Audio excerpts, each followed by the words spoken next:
Welcome to Paulstoolbox. As you see, I'm still working in this bathroom and working on the shower part, but I want to cover a couple of things. I'm about to put some shoe molding in here, and I want to show you some tips on getting a really cool little rounded corner on a square wall. It's simple to do, and it'll jazz up your room and give it a different look.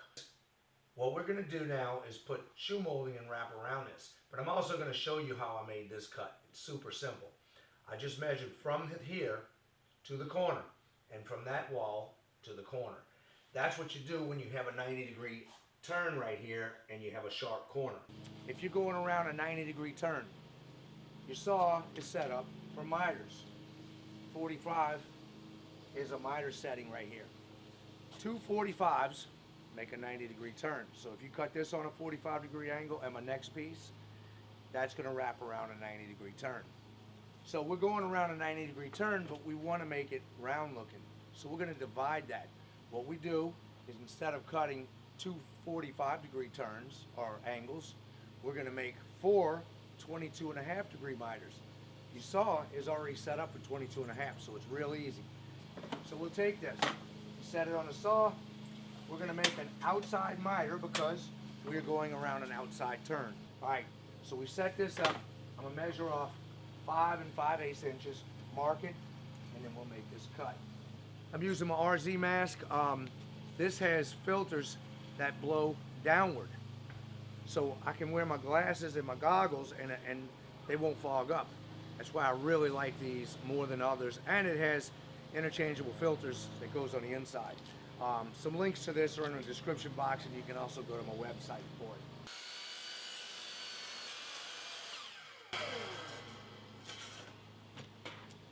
Unfortunately, this saw is my smaller one. I didn't bring out my big one.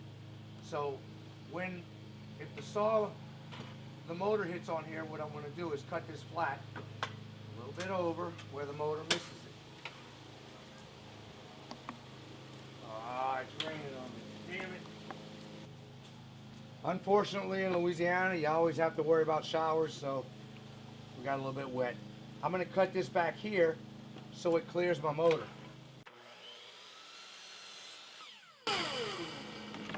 Now, I can make my cut here, back on 22 degrees. Make sure we're there. Right into this.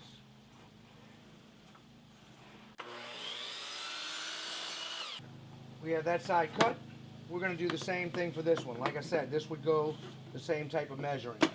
We're going to go the opposite way on an outside miter.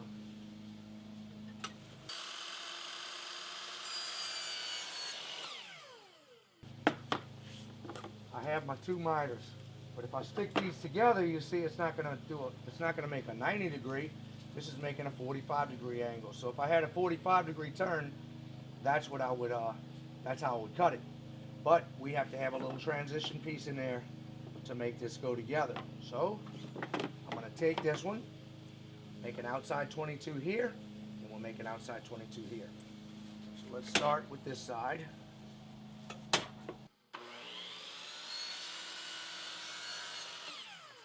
Actually, it's clicked on 22.5 degrees.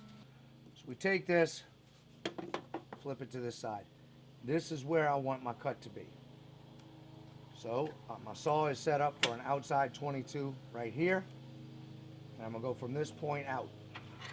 Make sure my blade lines up right with the outside. The outside of my blade is going to line up right with that line. You want to cut this real slow, because if you cut it fast, this piece is going to fly off. It's a tiny little piece, and you don't want this part to break.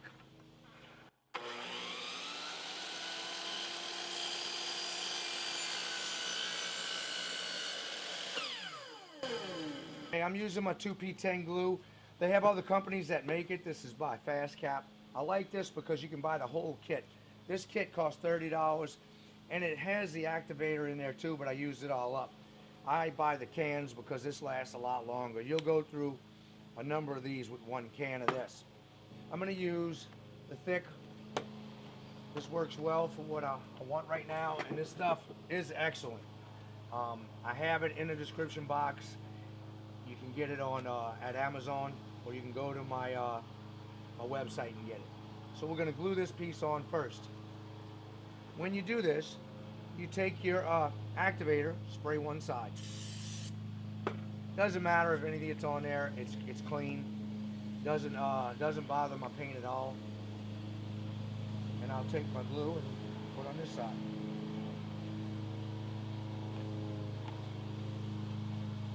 Make sure you get your corners lined up right. Don't get it on your fingers, because this stuff bites.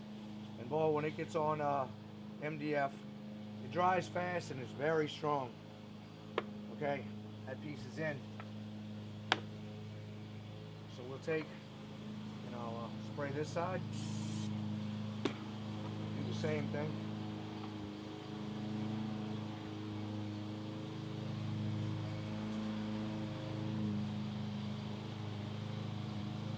Okay, make sure you have this lined up just right when you put it together, because once you put it together, that's it, it's solid.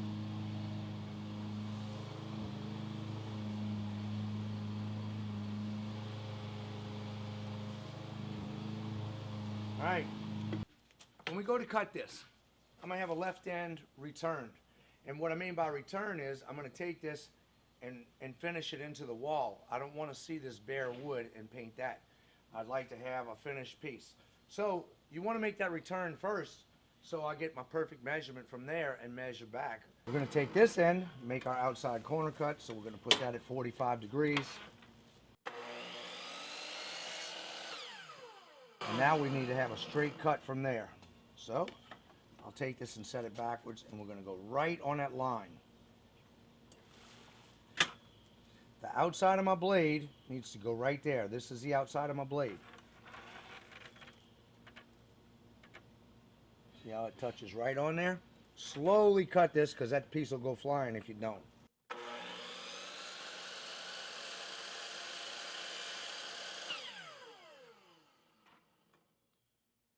And there it is. This can be my return. It goes just like that. Here's my other one. Now this is what we have to get after I cut this piece. This piece is going to be cut at a 22.5 degree angle. We'll get this real quick first so I don't confuse you. I can take this backwards so I can see my line. It's going to be outside cut at 22.5 degrees.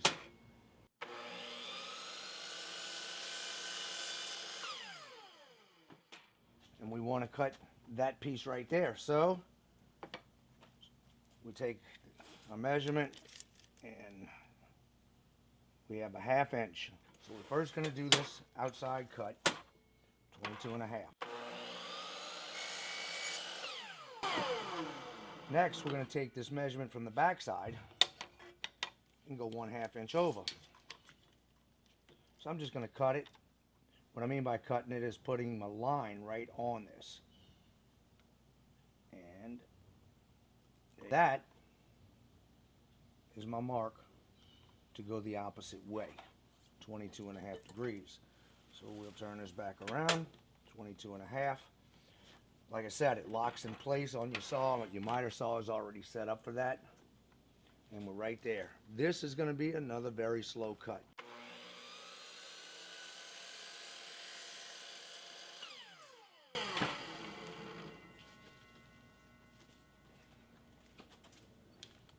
Okay, let's see what we have.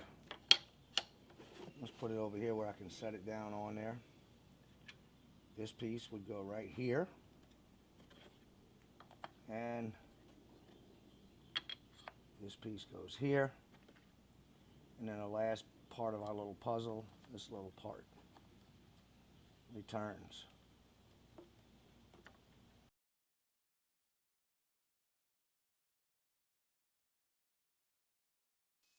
Here's our piece. And you can see we have a nice round edge on the outside, and it should have a good 90-degree turn on the inside. This is just squared off. So that gives you a really nice look on a square wall. We have a round outside.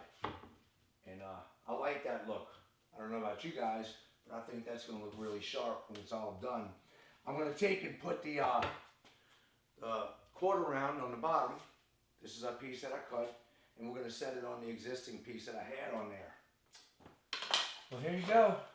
All you have to do is tack it in place, run a little bead of caulk right here and touch it up. And this is ready. Well, that was a pretty simple project. Nothing too hard in there, and it really comes out nice. So it gives you other options when you're working in your house. Now, here's two tools that I use a lot, and I want to talk about them just for a second because I'm going to be giving away two of these. I bought this one here at the local Lowe's, at my local Lowe's store. Now, this runs about $55, $60. This one runs $10 more. These things are excellent for using them as a feed for your table. They clamp, they hold things. I put my door in here. There's all types of stuff that you can do with this. Even hanging cabinets, it really comes in handy. Check out the short video on my website. And you don't have to look at the video if you don't own one, if you understand what this is, but the little video is like 30 seconds. It tells a little bit more about it. Now, all I'm asking you to do is drop a comment on me for this video. Okay, you drop a comment, you go to my website, and the link is down in the description box. So if you go to my website, type in comment, we go back over and we'll get all the comments and refer them over to Rockwell. They will choose a winner. 2 people will win one of these. 2 people out of the first 150 people that comment. Check out Paulstoolbox.com for all my archive videos as well as my website. I have deals from different companies. They give me discounts, so that'll be on there as well. And if you want to ask me any questions, you can do it through my website. I'll see you guys on the next project. Don't forget to subscribe and hit the bell. And let's keep these projects coming. If you don't mind, hit like for me.